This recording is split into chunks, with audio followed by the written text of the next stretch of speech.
Good morning student, मैं DP sir. जैसा कि मैं पिछले वीडियोज में आपको पढ़ा रहा था कि आपकी कक्षा 10 में इतिहास विषय में यूरोप में राष्ट्रवाद का उदय, यूरोप में इतिहास विषय में यूरोप में पाठ का नाम है विद्यार्थियों, यूरोप में राष्ट्रवाद का उदय। इस पाठ में विद्यार्थियों टॉपिक था फ्रांस की क्रांति। फ्रांस की क्रांति। फ्रांस की क्रांति में कौन से कारण थे? देखिए विद्यार्थियों, किसी भी क्रांति के मुख्य रूप से निम्न कारण होते हैं। पहला राजनीतिक कारण,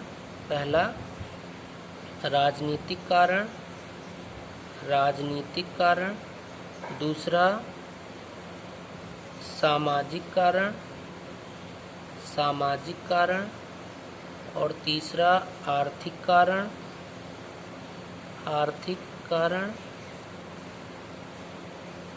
और मुख्य तो यही होते हैं, और कहीं न कहीं अंत में धार्मिक कारण भी बनते हैं।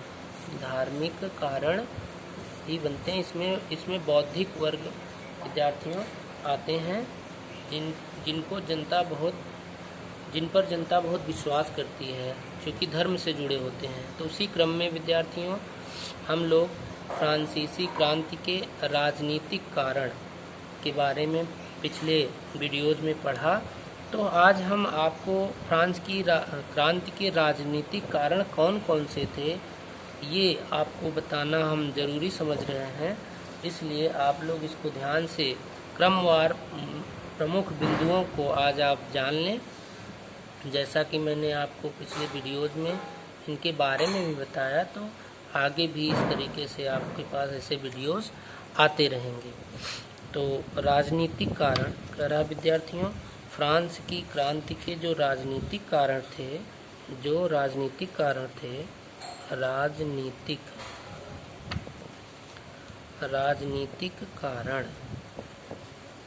फ्रांस की क्रांति के जो राजनीतिक कारण थे विद्यार्थियों, उसके बारे में कह रहा है कि किस प्रकार से राजनीतिक कारण कौन कौन से कारण हुए। तो उसी क्रम में विद्यार्थियों हम जानेंगे कि राजनीतिक कारण के प्रमुख कौन कौन से कारण हुए। तो पहला कारण निरंकुश राजतंत्र। पहला कारण विद्यार्थियों निरंकुश राजतंत्र। निरंकुश राजतंत्र यानी जो फ्रांस में राजा राज करते थे, जिसे राजतंत्र कहा जाता था, वही निरंकुश हो गया। उस पर किसी का अंकुश नहीं रह गया। वो जो चाहता था वही करता था, वही नियम कानून बनाता था।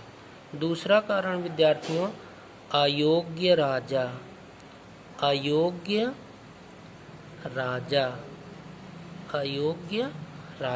यानी फ्रांस की क्रांति में जो राजा हुए वो सब राजतंत्र के नियम कानून के अकॉर्डिंग अयोग्य हुए, कोई योग्य राजा नहीं हुआ। तीसरा विद्यार्थियों मैरी एंटवाइनेट, जो वहाँ की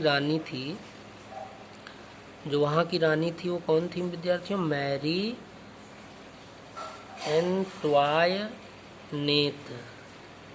यह राज कार्यों में बहुत हस्तक्षेप करती थी और अपने चाटुकारी लोगों के हित के लिए राजा पर दबाव बनाती थी कि उनके कार्य शीघ्र से शीघ्र किए जाएं। अगला कारण है विद्यार्थियों, राजकीय अर्थव्यवस्था।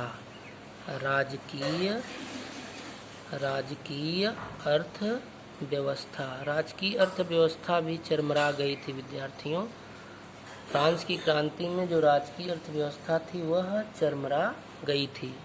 अगला है अकर्मण्य शासन तंत्र,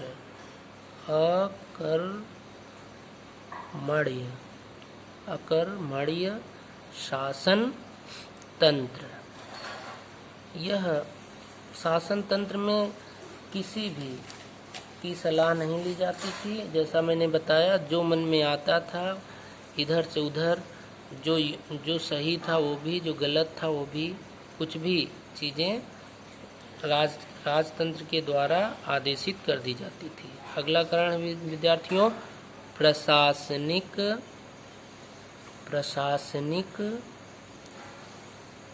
अराजकता। प्रशासन में जो अधिकारी वर्ग थे वो अराजक हो गए। आम जनता के जैसे ही ये लोग लूट खसोट, अपने अधिकारों का दुरुपयोग, जैसे जो इच्छा होता था करते चले जाते थे।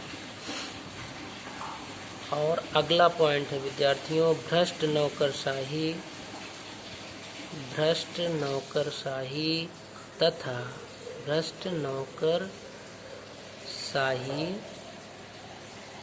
तथा व्यक्तिगत स्वतंत्रता का अभाव व्यक्तिगत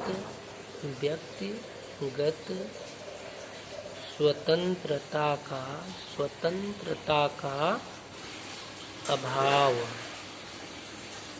विद्यार्थियों कह रहा है कि जो वहाँ की नौकरशाही थी, जब राजा ही कुशल नहीं था, अयोग्य था, तो वहाँ की जो भ्रष्ट नौकरशाही थी वो भ्रष्ट हो गई थी।